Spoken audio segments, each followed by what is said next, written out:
Hello everyone! So since meron tayong vacant before the lunchtime, naisipan kong sumagot sa mga comments na nakikita ko sa aking mga na-upload na videos. Just recently, nagkaroon ako ng demonstration. It's final demonstration actually.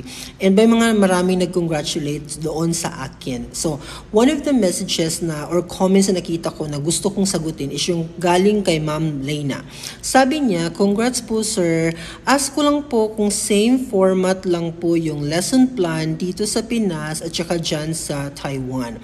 Now, ang gusto kong i-emphasize dito is may marami kasing format actually na ibinigay. Kasi meron ding format coming from the program. Yung TFETP talaga, meron talaga silang format na i-follow. Kaya lang medyo for me, it's too complicated to follow kasi ang daming parts. So, nag-ask ako sa school ng copy which is meron naman sila ditong fina-follow din na lesson plan na napaka-easy lang to understand. Napaka-simple ng presentation pero kompleto na siya. So dito sa school namin, we have like yung parts niya tatlo lang actually. Yung meron siyang warm up sa beginning, yung pinakauna mo talaga mag-warm up ka sa mga bata. And then after the warm up, magkaroon ka ng discussion. Of course, yung body part niya is yung discussion ng isang teacher. And then after that, magkaroon ka ng wrap up doon sa lesson mo. It's either magkaroon ka ng short quiz or whatever activity na gusto mong gawin para sa lesson mo na yan.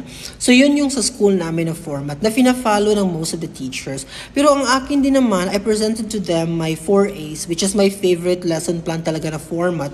Yung 4As na kung saan meron ng activity, yung analysis, yung abstraction, at saka yung application. Na kung saan, even before, nakaugalian ko talagang gamitin yung 4As. Kasi parang na-program na siya sa utak ko. So yun actually ang ginamit ko nung nag-demonstration ako last Monday. Yun. So yun ang ginamit ko 4As. Although yung nag-demo yung kasama kong local teacher dito, ang ginamit niya is yung kanilang sariling lesson plan. So yun.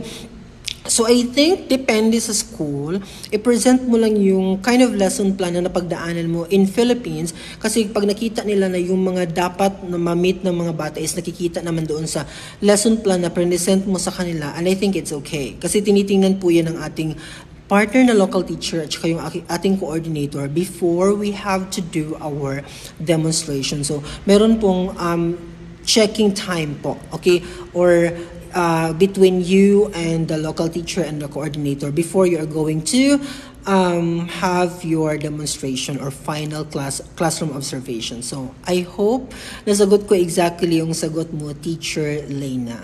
Good luck po sa inyo! See you here!